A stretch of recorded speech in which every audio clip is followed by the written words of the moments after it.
Following the success of Harvey and the Falcon Flies, I've created some more hybrids. Now, to clarify, this is my last entry into the Skybrid Wars. I won't be making any more hybrids for that challenge. And for these last hybrids, I wanted to create a duo, because I already created a swarm and one giant as Darkid. So, I wanted to create a duo, but the duo itself was a big problem because I went back and forth on what to actually use. 2 birds, 2 pterosaurs, until I decided I can have the best of both worlds and just use both. So, let's get into those hybrids. Just so you know, I'm going to be going through these contributors rather fast because there are a lot of them.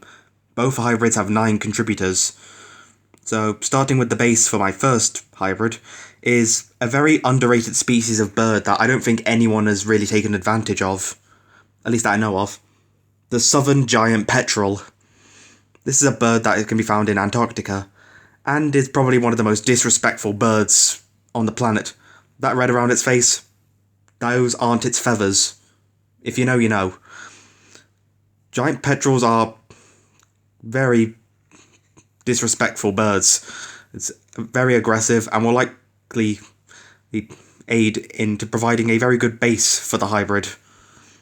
Is this southern giant petrels got the name the Stinker because they feast on pretty much any rotting things that humans dump off their boats. Any rotten carcass that they can find. They're kind of like vultures, but in Antarctica.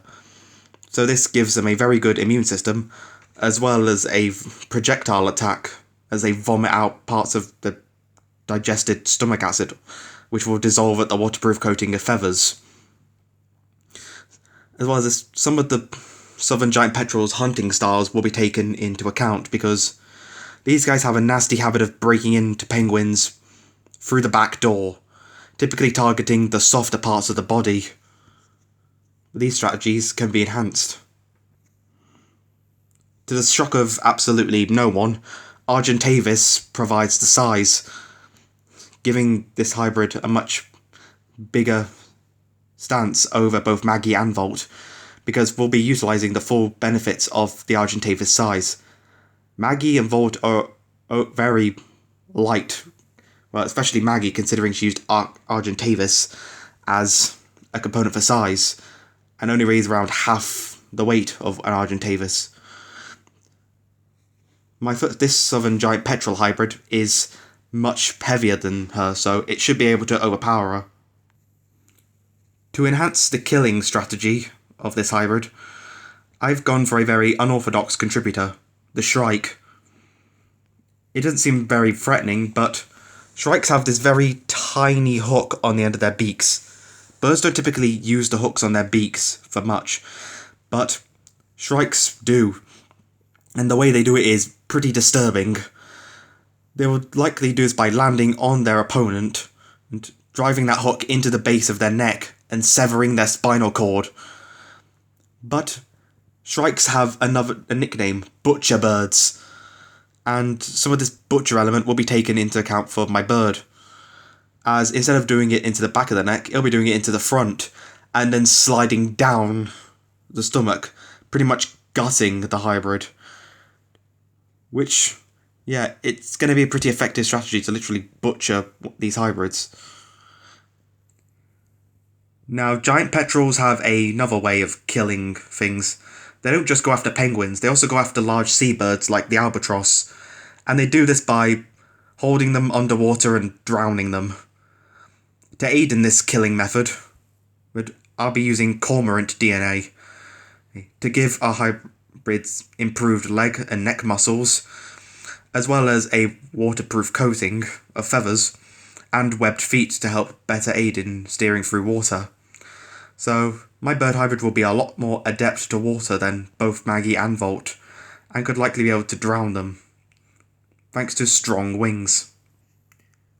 These strong wings will be coming in courtesy of the harpy eagle, who has some of the strongest flight muscles possible.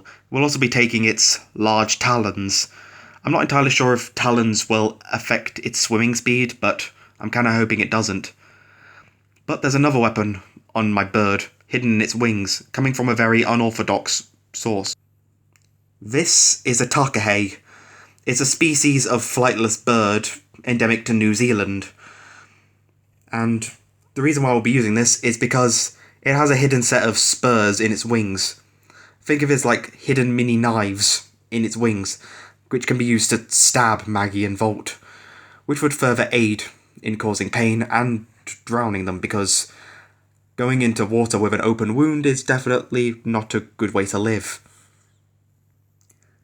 Now moving on to our pterosaur hybrid, by using a very unorthodox pterosaur as a base, one that I think is very underrated, Tupuk Zara. This will give our hybrid its base as well as its overall stance and hunting style, as well as providing a nice crest, because my other pterosaur Harvey didn't have a crest because I feared it would be too much of a tool to latch onto. But it looks pretty, so we're including it. Next up is the Aulornis, large pterotorn birds. This will be used for similar reasons to Goji Center's Av Imperators, enhancing the leg muscles, as well as turning the head's beak into something more suitable for biting and hammering. My pterosaur hybrid's hammer attacks will be increased thanks to the powerful neck muscles of the kookaburra, which will also allow our hybrid a strong grip on its opponents to be able to thrash them around. Peregrine Falcon contributes to my pterosaur hybrid in a lot of ways, providing a stoop, enhanced eyes, better processing speed, as well as the unique falcon tooth that many falcons possess at near the end of their beaks. Now, granted, a pterosaur stoop won't be nearly as fast as an actual bird stoop, but it should still hopefully be fast enough to outpace Volt. To enhance the beak, you might be thinking I'm using short-tailed shrew, but I'm not actually. Well, kind of not. This is Dolinosaurex. It's an extinct genus of shrew, which was found to have much more iron ingrained into its teeth than any modern rodent. So, since it's pretty much a extinct short-tailed shrew, we can take its similar properties, and combining this with another obvious contributor, the vampire bat, means that my pterosaur hybrid's beak will be ingrained with more iron than what Volt and Maggie have, making it much more deadly. The shrew also added some teeth into the beak, as well as the falcon's beak tooth, so anything caught in the beak is going to break, as well as both of those previous contributors providing a good amount of resistance to venom. Now, the last three contributors are shared amongst my two hybrids, starting with the swan. Now, I previously used goose DNA for Harvey to give it wing attacks, but I didn't really feel the need to use swan for Harvey because his wings were already way more powerful than a goose. Swan, while not being as aggressive as geese, they have the strength to back up their wing attacks, as they can break bones and concuss their foes. In addition, swans can also fly pretty high, giving our hybrids a good amount of high-altitude flight. To make sure these hybrids work together to the best of their abilities, I'll be using Hyacinth Macaw, since this is the parrot with also the strongest beak, helping to reinforce the beak on both hybrids, making them even more deadly, as well as taking its brain and social abilities, since Hyacinth Macaws are very social parrots, and with their high intelligence as well as vocal cords, they can communicate with each other and formulate plans and strategize, which is what my hybrids will be able to do on the battlefield. So there is a bit more to how the hybrids actually team up, but that's more for lore purposes.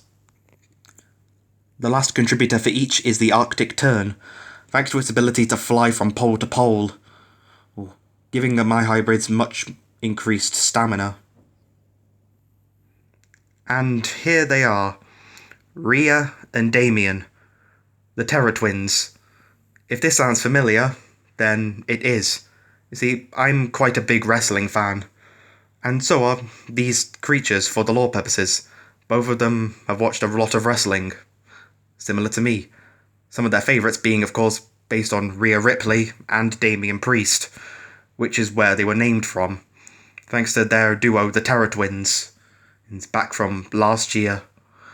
And if they were successful then as they were successful now as they were then my hybrids are gonna fare pretty well in the ring against Maggie and Volt. Here are the stats of each. I'm not going to read them out, I'll just let you read them because there's a lot of reading and there's some more stuff I want to go over. Like I said earlier, this is my last entry into the Skybrid Wars, but there's something else I'll be entering. So if Zane happens to be watching this, this is your cue to click away because what happens in the rest of the video doesn't really concern you or the Skybrid Wars. Because I'll be entering the Global Hybrid Wars by Goji Headquarters. So, not only will my bird and small pterosaur be challenging, I believe their names were Doma and Nezuko, but Harvey will be joining them in the battle. The rules clearly stated that we could enter different numbers of hybrids. The size for the flyers being interesting because it stated that we can have around 2 or 3 flying hybrids as long as they don't weigh over a ton. And as for the one flying hybrid war, that's for flyers that would weigh over 800 pounds, despite the fact that no flyer ever weighed that much. That's over 100 pounds heavier than the Hatzegopteryx. So yeah, the rules were definitely a bit finicky, but then again, what did I really expect? So, yeah. Granted, Rhea and Damian can probably already hold their own in a 2v2 situation against Doma and Nezuko, but with Harvey watching their backs as well, trying to take them out is going to be pretty much impossible for them. And if you want to know about Harvey's actual contributors, then I made a whole video on Harvey a while ago. It's my most popular video, you can't really miss it. So, yeah, and as a further update, this is pretty much it for the whole, my last contributions to the Skybrid Wars. Although I may end up doing some extra videos on the Skybrid Wars, possibly judging some other people's hybrids that are about to be judged. Because there are definitely a few that stand out to me. Some of them for all the wrong reasons.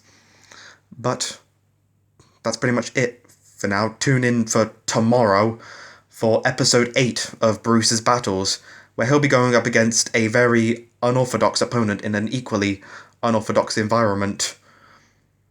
So, let's hope he can come out on top.